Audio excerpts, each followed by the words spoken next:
Krishna Leela, Joy Alucas, world's favorite jeweler. ലൈഫിൽ body swap ചെയ്യാൻ ഒരു അവസരം കിട്ടിക്കഴിഞ്ഞാൽ ഏത് നടനുമായിട്ട് ബോഡി സ്വാപ്പ് ചെയ്യാനാണ് ഇഷ്ടം? Brad pit. Brad pit. YouTube ഒരു വേറൊരു മീഡിയ ആണല്ലോ, അതിൽ നിന്നും സിനിമയിലേക്ക് വന്നപ്പോൾ ഉള്ള ജെയിംസ് എന്തൊക്കെയാണ്? ദൈവത്തിന്റെ അനുഗ്രഹം, കൊറോണ വന്നു. ദൈവത്തിന്റെ അനുഗ്രഹം, കൊറോണ വന്നു. ഇവന്റെ കാര്യം കോമഡിയാ. അവന് എന്റെ കൂട്ടുകാരൻ കല്യാണം കഴിച്ചു. അവന് 23 കഴിഞ്ഞ് 24 ദിവസം കല്യാണം കഴിച്ചു. നീ ഭയങ്കര വിഷമമായി. ഒറ്റപ്പെട്ട് ഞാൻ ഒറ്റപ്പെട്ട്. അപ്പൊ ഇവൻ വന്നിരുന്ന ഓരോ കാര്യങ്ങളൊന്നും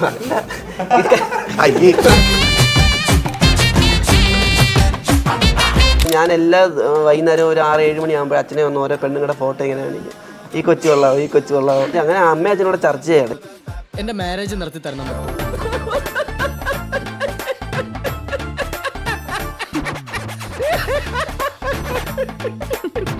അതുപോലെ എനിക്ക് ഭരതേട്ടന്റെ അച്ഛൻ എന്തോ സെമിനാരിയിൽ പഠിക്കാൻ പോയതാന്ന് ഒരു സ്റ്റോറി. എന്റെ അച്ഛനോ? അച്ഛനല്ല, ഞാനാ പോയെ. എന്റെ അച്ഛൻ സെമിനാരിൽ പോയി, ഞാൻ ഇങ്ങനെ വെച്ചോ. കുറച്ച് പത്രത്തിൽ എൻ്റെ ഫോട്ടോ വന്നു. വാപ്പിച്ചപ്പോഴേക്കും റിട്ടയർ ആയിരുന്നു. അപ്പോൾ ഈവനിങ് ചായ കുടിക്കാനൊക്കെ ആയിട്ട് പോകുന്ന കടയിൽ അവിടെ ചെല്ലുമ്പോഴാണ് ഇക്കടാ മോൻ എന്നൊക്കെ പറഞ്ഞത്. എന്താടാ അവനിപ്പോൾ ഭയങ്കര സംഭവമാണെന്നൊക്കെ പറഞ്ഞിട്ട് അങ്ങനെ. ആണോ, അത് ശരി, നീ സിനിമയിൽ അഭിനയിച്ചാ? അപ്പോൾ ഞാൻ പറഞ്ഞ 2-3 സിനിമ. അത് ശരി, അത് ശരി, ഓക്കെ ഓക്കെ.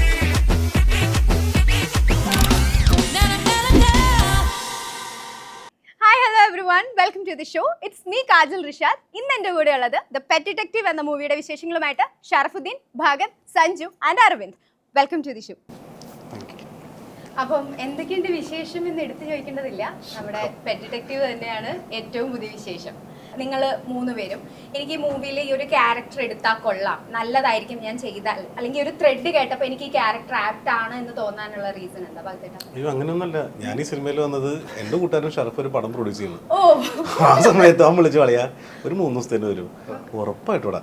അങ്ങനെ കഥയൊന്നും കേട്ടില്ല, ഒന്നും അറിയില്ല. ഞാൻ സെറ്റ് ചെയ്യുന്ന പേട ഇതാണ് സാധനം, കോസ്റ്റ്യൂം ഇട്ടോ റെഡി. ഞാൻ കമ്പനി നടന്നാണ്. ഞാൻ കൊറേ ആയി. ഞങ്ങൾ മധുരമനോരമ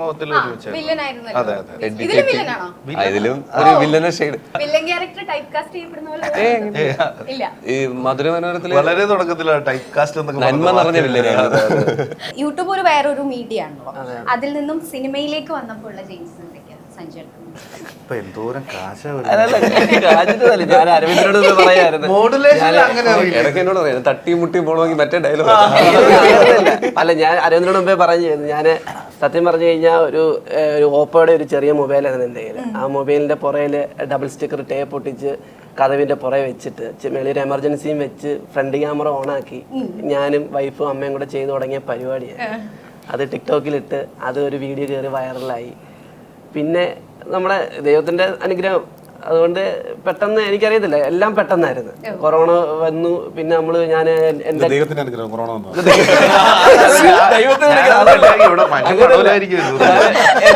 എന്റെ കൈ കിടന്നൊരു ചെയിനും ചേച്ചിയുടെ ഒരു ഇതും കൊണ്ട് വെച്ച് കുറച്ച് പൈസ കെട്ടി ആ പൈസ കൊണ്ട് ഒരു S23 ഒരു മൊബൈൽ മേടിച്ച് ഞാൻ തന്നെ ആയിരുന്നു എഡിറ്റ് ചെയ്യുന്നത്, ഞാൻ തന്നെ ആയിരുന്നു മ്യൂസിക് ചെയ്യുന്നത്. അങ്ങോട്ടും ഇങ്ങോട്ടും ഞാൻ അഭിനയിക്കുമ്പോൾ എന്റെ വൈഫ് പിടിക്കും മൊബൈൽ. അങ്ങനെ ചെയ്ത് പിന്നെ ക്യാമറ മേടിച്ചു. ഇപ്പം അത്യാവശ്യം എക്യുപ്മെന്റ്സും എല്ലാ കാര്യങ്ങളും ഉണ്ട്. അതിന്റെ വീട്ടിൽ എഴുതി വെച്ചിരിക്കുന്നത് എന്താണെന്ന് S23 ഈ വീട്ടിന്റെ. ഞാൻ ആ മൊബൈൽ ഇപ്പോഴും ഞാൻ സെപ്പറേറ്റ് പെട്ടിക്കകത്ത് സൂക്ഷിച്ചിരിക്കുന്നു. ലക്ക് മൊബൈലാണ്. ലക്ഷ്മി ചേച്ചിയും ആളുമാണ്. അതെ, എന്റെ വൈഫാണ് ഇത്രയും എന്നെ സപ്പോർട്ട് ചെയ്ത് ആ ഒരു ഇതിലോട്ട് കയറ്റിക്കൊണ്ട് വന്നത്. അപ്പൊ ഈ ലക്ഷ്മി സഞ്ജു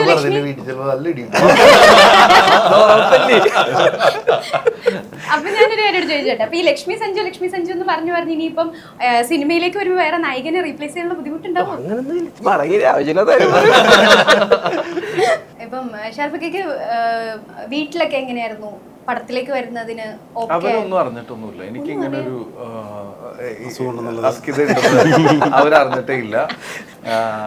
ഞാൻ എല്ലാ ദിവസവും ജോലിക്കൊക്കെ പോകുന്ന, അല്ലെങ്കിൽ അങ്ങനെ കുറെ സിനിമ കാണും. എല്ലാ സെക്കൻഡ് ഷോ ഒക്കെ കഴിഞ്ഞാണ് വീട്ടിലെത്തുള്ളൂ. അങ്ങനെയൊക്കെ ഒരു സിനിമ കാണൽ പ്രാന്തൊക്കെ ഉണ്ടെന്നല്ലാതെ സിനിമാ നടനാവാനാണ് ഇവൻ നടക്കുന്നത് എന്ന് അല്ല. അങ്ങനെ പറഞ്ഞ പിന്നെ അവര് ചിലപ്പോൾ ഹോസ്പിറ്റലിലേക്ക് കൊണ്ടുപോകും.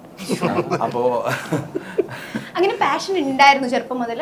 പറഞ്ഞു ഇന്നലെ എന്ന് പറയുന്ന സിനിമ കണ്ടോളൂ, എനിക്ക് സിനിമയോട് വേറൊരു രീതിയിൽ ഭയങ്കര അറ്റാച്ച്മെന്റ് വരികയും അപ്പോൾ അങ്ങനെ സിനിമയിൽ എന്താണ് ചെയ്യാൻ പറ്റുക, സിനിമ എന്തൊരു മാജിക്കാണ് എന്നൊക്കെ ഒരു തോന്നലുണ്ടാവുകയും അതിങ്ങനെ മനസ്സിൽ സൂക്ഷിച്ചു കൊണ്ട് നടക്കുന്നുണ്ട്. അങ്ങനെയാണ് ഞാൻ കിച്ചുവായിട്ടൊക്കെ കണ്ട് ഞങ്ങൾ സംസാരിക്കുമ്പോൾ അവരും ഇത് ഒളിപ്പിച്ചു വെച്ച് കിടക്കുന്ന ഒരുത്തനായിട്ട് ഞാൻ മനസ്സിലാക്കുകയും അങ്ങനെ ഞങ്ങളുടെ സൗഹൃദം വീണ്ടും വീണ്ടും അങ്ങനെ ഒരു കൂട്ടം സിനിമാക്കാരിലേക്ക് എത്തി. അങ്ങനെയാണ് സിനിമയിലേക്ക് എത്തുന്നത്.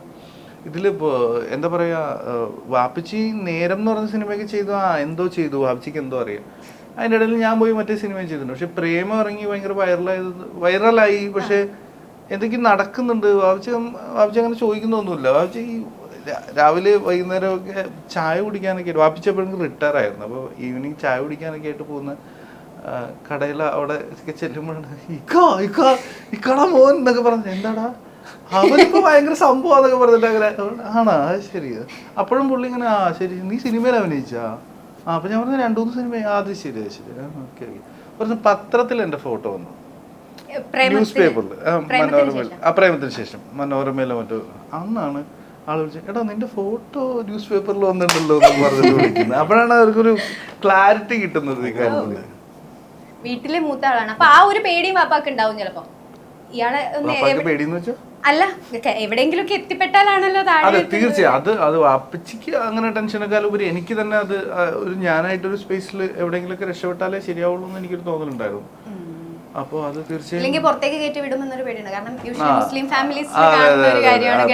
പുറത്തേക്ക് പോകേണ്ടി വരും. അതുകൊണ്ട് ഞാൻ പാസ്പോർട്ട് എടുക്കൂലായിരുന്നു. ഞാൻ പ്രേമത്തിന്റെ സക്സസിന് ദുബായിക്ക് പോകാൻ വേണ്ടിയാണ് ആദ്യമായിട്ട് പാസ്പോർട്ട് എടുത്തത്. ഞാൻ അച്ഛനോട് പറഞ്ഞത് കല്യാണം കഴിക്കണം. നീ പോയി ഇവന്റെ കാര്യം കോമഡിയാ. ഇവൻ അതെങ്ങനെ പറഞ്ഞു കല്യാണം കഴിക്കണം എന്ന് വെച്ച് കഴിഞ്ഞാൽ നിങ്ങള് ലവ് മാരേജ് അല്ലല്ലോ? അല്ല, അവന് എന്റെ കൂട്ടുകാരൻ കല്യാണം കഴിച്ച് അവന് 23 കഴിഞ്ഞ് 24 ദിവസം കല്യാണം കഴിച്ചു. അവൻ എന്റെ ബെസ്റ്റ് ഫ്രണ്ട് ആയിരുന്നു. എനിക്ക് ഭയങ്കര വിഷമമായി. ഒറ്റപ്പെട്ട് ഞാൻ ഒറ്റപ്പെട്ട്. അപ്പൊ ഇവൻ വന്നിരുന്ന ഓരോ കാര്യങ്ങളൊക്കെ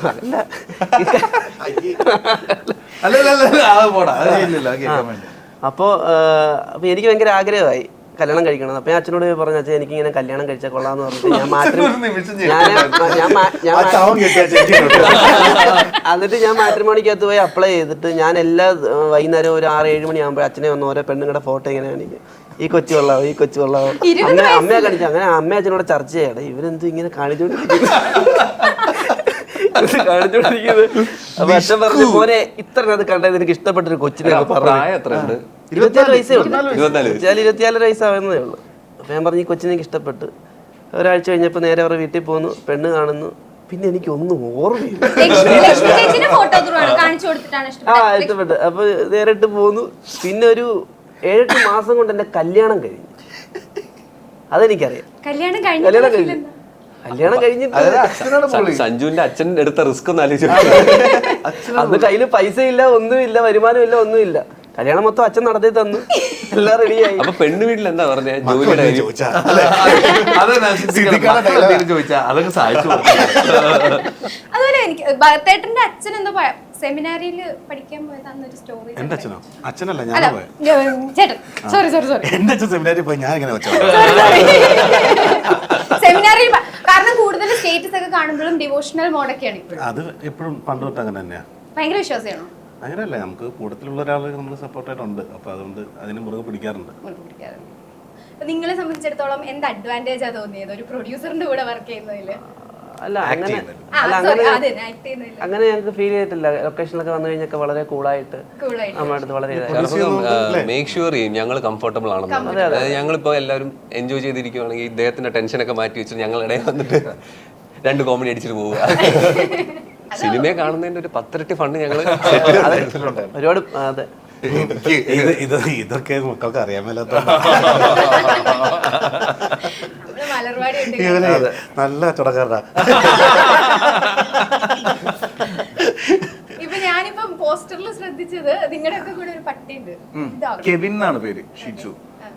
കെവിൻ ഒരു മെയിൻ കഥാപാത്രമാണ് ഈ സിനിമയിൽ. കറക്റ്റ് എന്താ പറയാ, കഥ തിരിയേണ്ട സമയത്തൊക്കെ കെവിൻ പ്രസന്റ് ആവും. അതാണ് പെറ്റ്സിനെ ഇപ്പൊ മനുഷ്യരുടെ കൂടെ അഭിനയിക്കാൻ ഓക്കെ, പക്ഷെ പെറ്റ്സിനെ കൊണ്ട് അഭിനയിപ്പിക്കുക എന്ന് പറയുന്നത് കുറച്ച് ടാസ്ക് ഉള്ള ഒരു കാര്യമാണ്. അങ്ങനെ എന്തെങ്കിലും ബുദ്ധിമുട്ടുണ്ടായി? പക്ഷെ ഭയങ്കരമായിട്ടുള്ള ബുദ്ധിമുട്ടുണ്ടായില്ല.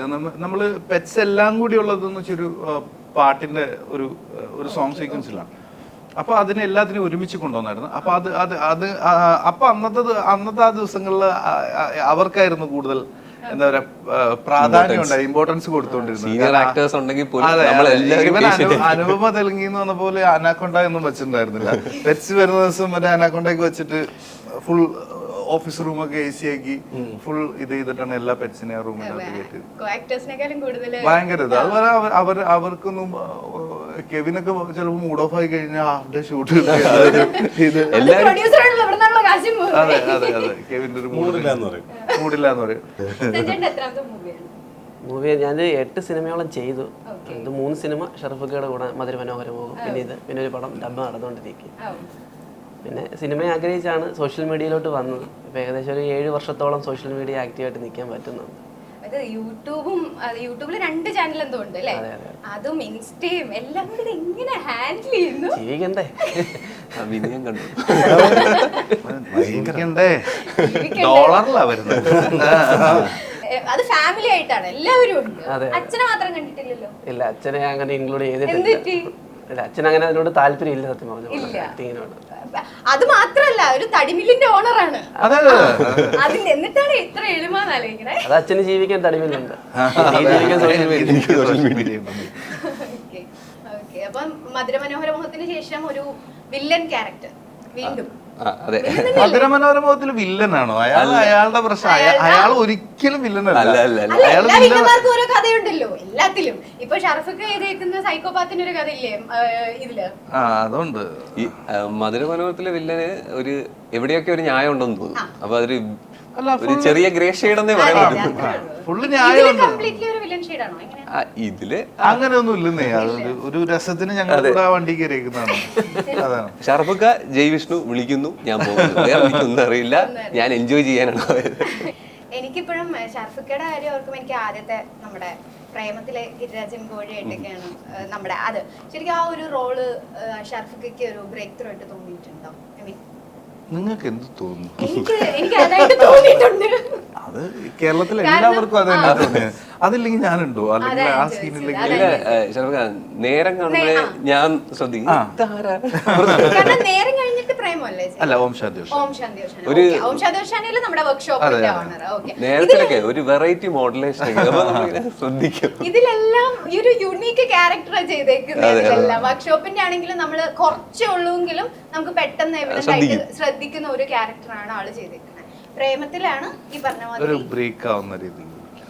അതിനുശേഷം ഇപ്പോ അനുപമയായിട്ട് ആ ഒരു അക്ടേറ്റർ റോഡിലുള്ള ആ ഒരു സീൻ ഉണ്ടല്ലോ, നമ്മുടെ അറബി പറയുന്നത് റാസൽ കൈമയിലെ വലിയ വീട്ടില്. അതിനുശേഷം അനുപമയായിട്ടുള്ള ആദ്യത്തെ പെയറായിട്ട് വരുന്ന ആദ്യത്തെ അതിനുശേഷം ഞങ്ങള് കാണുന്നത് ഇപ്പോഴാണ്. എപ്പോഴാണോ? ഈ പടത്തിന്റെ സമയത്താണ് കാണുന്നത്. പിന്നെ അതാ ഞങ്ങള് കഴിഞ്ഞ ദിവസം അവിടെ പോയായിരുന്നു. ഞാനും അനുപമയൊക്കെ അക്യുഡേറ്റിൽ പോയായിരുന്നു. അപ്പൊ അങ്ങനെ ഒരു പെയർ അവിടെ നിന്ന് ഇപ്പൊ ഭയങ്കരമായിട്ട് റീൽസ് ഒക്കെ പോകുന്നുണ്ട് ഇവരെ രണ്ടുപേരെ വെച്ചിട്ട്. അത് കണ്ടോന്ന് എനിക്കറിയില്ല, ഞാൻ കണ്ടിരുന്നു. നടക്കാതെ പോയ പ്രണയം ഇപ്പൊ വീണ്ടും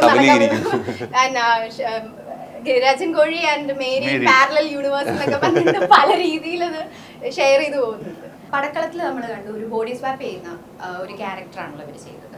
അപ്പം ലൈഫില് ബോഡി സ്വാപ്പ് ചെയ്യാൻ ഒരു അവസരം കിട്ടിക്കഴിഞ്ഞാൽ ഏത് നടനുമായിട്ട് ബോഡി സ്വാപ്പ് ചെയ്യാനാണ് ഇഷ്ടം?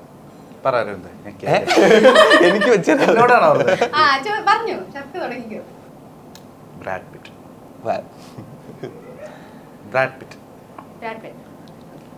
എനിക്ക് ജഗതി ചേട്ടന്റെ പ്രിയക്കുള്ളത്. അത് മറ്റേ വെള്ളമാണല്ലോ, ഏത് ക്യാരക്ടറിലോട്ടും വിടുന്ന ഒരാളാണ്. അപ്പൊ അതെ, ആ പ്രോസസ് എങ്ങനെയാണ്?